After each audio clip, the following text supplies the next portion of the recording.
বহুকাল আগে একজন মুচি ছিল। সে খুবই সৎ ব্যক্তি ছিল এবং সে সর্বদা আল্লাহর ইবাদতে মগ্ন থাকত এবং আল্লাহর কাছে শুকরিয়া আদায় করত।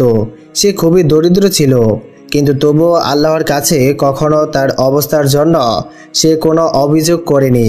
সে একটি গাছের নিচে বসে জুতা সেলাই করত এবং যখন নামাজের সময় হতো তখন সেখানে জায়নামাজ বিছিয়ে নামাজ আদায় করত এবং সে খাওয়ার জন্য প্রতিদিন একটি করে রুটি নিয়ে আসতো এবং একটি রুটি থেকে কিছু রুটি সে নিজে খেত এবং কিছু রুটি সে পাখিদেরকে খাওয়াতো, কারণ সে অনেক দয়াবান ছিল। একদিন সেখানে একজন লোক আসছিল এবং সে আল্লাহর ইবাদত করত। লোকটি এসে দেখল যে সে তার রুটি থেকে কিছু অংশ খাচ্ছে এবং বাকি অংশ পাখিদেরকে খাওয়ালো এবং তারপর ওই গাছের নিচে জায়নামাজ বিছিয়ে নামাজ আদায় করে আল্লাহর শুকরিয়া আদায় করতে লাগলো। এমন দৃশ্য দেখে ওই লোকটি খুবই অবাক হয়ে গেল। সে মুচিকে বলছে, তুমি এত অল্প খাবার খেয়েও সন্তুষ্ট, আল্লাহর কাছে শুকরিয়া আদায় করছো, অথচ পৃথিবীতে এমন কত মানুষ আছে যারা অনেক খাবার খাওয়ার পরও, অনেক ভালো থাকার পরও আল্লাহ তাআলার শুকরিয়া আদায় করে না। তখন ওই মুচি লোকটিকে বলতে লাগলো, দেখুন, আল্লাহ যা দিয়েছেন আমি তাতে সন্তুষ্ট, আর সবথেকে বড় কথা হলো আমি শারীরিকভাবে সুস্থ রয়েছি, আমি হালালভাবে উপার্জন করে খাই, আমি এতে সন্তুষ্ট। তখন ওই লোকটি মুচির সামনে কোরআনের কিছু আয়াত পাঠ করতে লাগলো, যে আয়াতের অর্থ ছিল এরকম, হে আল্লাহ, তুমি সাম্রাজ্যের মালিক, যাকে ইচ্ছা রাজ্য দান করো আর যার থেকে ইচ্ছা রাজ্য কেড়ে নাও, এবং যাকে ইচ্ছা সম্মানিত করো আর যাকে ইচ্ছা অপদস্থ করো, তোমারই হাতে সব রকম কল্যাণ, নিশ্চয় তুমি সকল বস্তুর উপর ক্ষমতাবান।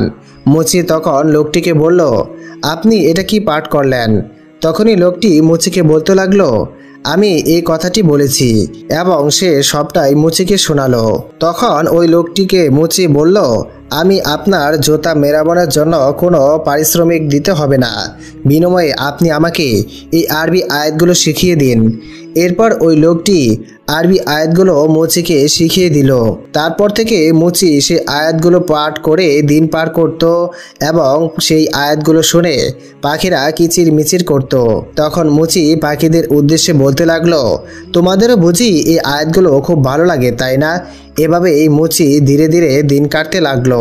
কিন্তু হঠাৎ করে মুচির 2-3 দিন কাজ বন্ধ থাকলো। কোনো লোকই মুচির কাছে জুতা মেরামতের জন্য আসতো না। সে খুবই চিন্তায় পড়ে গিয়েছিল। তার কাছে বেশ কিছু অর্থ জমা ছিল, সেগুলো দিয়ে সে তার ঘরের জন্য খাবার কিনে নিয়ে যায়। সেগুলো দিয়ে কোনো মতে 2 থেকে 3 দিন চলল। তারপর সেগুলো শেষ হয়ে গেল। মুচির সন্তানরা 2-3 দিন যাবৎ কোনো খাবার খেতে পেল না। তখন মুচির স্ত্রী মুচিকে বলতে লাগলো, দেখুন, ঘরের মধ্যে যা খাবার ছিল তাও শেষ হয়ে গিয়েছে, বাচ্চারা আজ 2-3 দিন পুরোই অভুক্ত, আপনি কিছু একটা করুন। সামনে প্রতিবেশীদের বাড়িতে অনুষ্ঠান হচ্ছে, সেখানে নিশ্চয়ই ভালো ভালো খাবার রান্না হবে, আপনি সেখানে যান, তাদের কাছ থেকে কিছু খাবার চেয়ে নিয়ে আনুন আমার বাচ্চাদের জন্য। তখন মুচি বলল, আমি কিভাবে সেখানে যাব? তারা যদি আমাকে সাহায্য না করে, আর তাছাড়া আমি কারো কাছে মাথা নত করব না। কিন্তু বাচ্চাদের মুখের দিকে তাকিয়ে মুচি প্রতিবেশীর কাছে গেল। সেই প্রতিবেশী ছিল খুবই ধনী এবং প্রচুর অহংকারী। সেখানে মুচি গিয়ে তার প্রতিবেশীর উদ্দেশ্যে বলতে লাগলো, আমার বাচ্চারা আজ 2 দিন যাবৎ অভুক্ত, আপনি যদি আমাকে কিছু খাবার দিন অথবা কিছু অর্থ দিয়ে সাহায্য করেন, তাহলে আমি সময় হলে তা পরিশোধ করে দিব।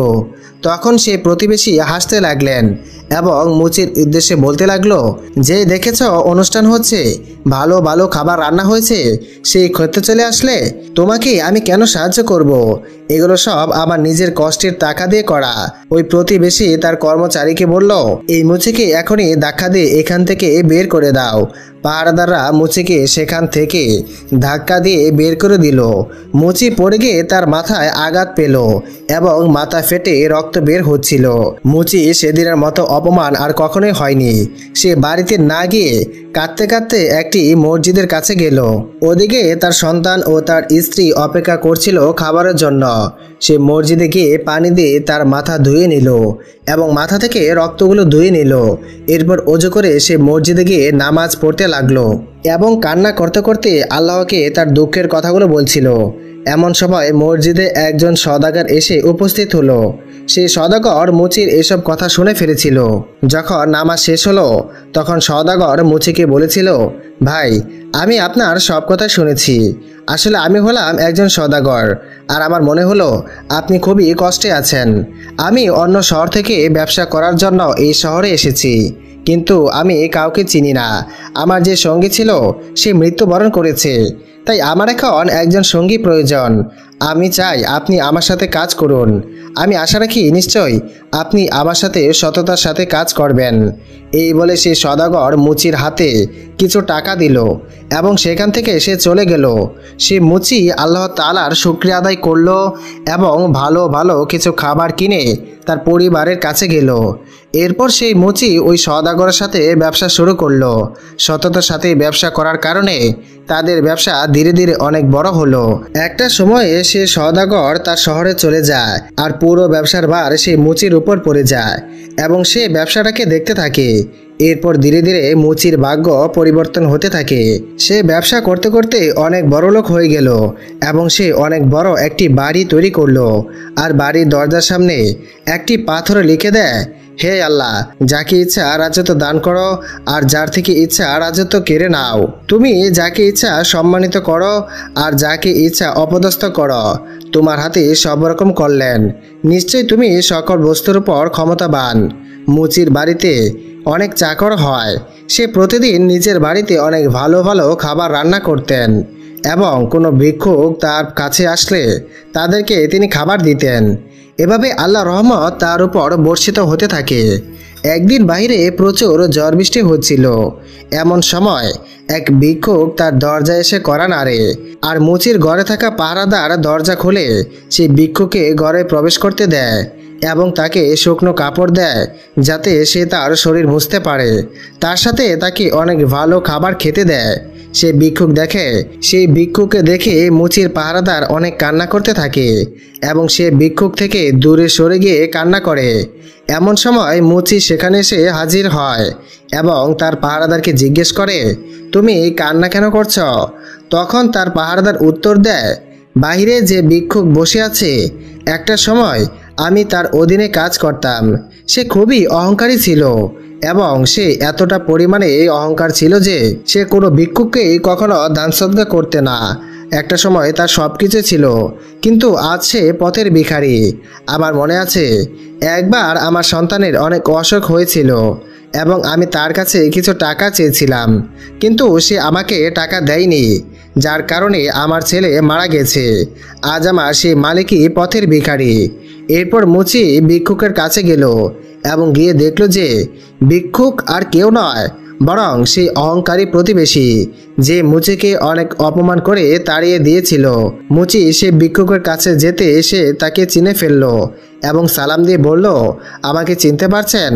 আমি আপনার সেই প্রতিবেশী যে আপনার কাছে দুমুঠো খাবারের জন্য গিয়েছিল, কিন্তু আপনি আমাকে অপমান করে তাড়িয়ে দিয়েছিলেন। তখন সে ভিক্ষুক প্রতিবেশী কান্না করতে থাকে এবং মুখে বলে, আল্লাহ আমার উপর প্রতিশোধ নিয়েছে। আল্লাহ আমাকে যোগ্য শাস্তি দিয়েছেন। আজ আমি পথের ভিখারি। আমার স্ত্রী মারা গিয়েছে এবং আমার সন্তানরা আমাকে বাড়ি থেকে বের করে দিয়েছে। এখন আমি মানুষের কাছে পথে হেঁটে হেঁটে ভিক্ষা করি। আমার কোথাও যাওয়ার জায়গা নেই। সত্যি আমি মানুষের উপর অনেক জোর করেছি, অনেক অন্যায় করেছি, তাই হয়তো আজকে আমার এই পরিণতি। আসলে ঠিকই, আল্লাহ যাকে ইচ্ছা সম্মান প্রদান করেন আর যার থেকে ইচ্ছা সম্মান কেড়ে নেন।